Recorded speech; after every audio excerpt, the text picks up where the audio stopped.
দেখো বন্ধুরা, আমার রান্না হয়ে গেল। রান্না করে রান্নাঘরটা মোটামুটি পরিষ্কার করা হয়ে গেছে। এখন সকাল 9:30 বাজে। আজকে তাহলে মঙ্গলবারে কি রান্না করলাম তোমাদের দেখিয়ে দিই। ফার্স্টে দেখাই হাঁড়িতে সাদা ভাত,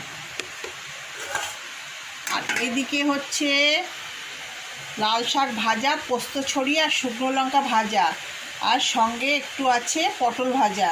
আর সকালে নাতনিকে আর মেয়েকে টিফিন করে দিয়েছি। সকাল মানে কি, নাতনিকে করে দিয়েছি সকাল 7টায়, মেয়েকে করে দিয়েছি 8:30টায়। তার সঙ্গে ছিল আলুর তরকারি। আলুর তরকারিটা আর নেই।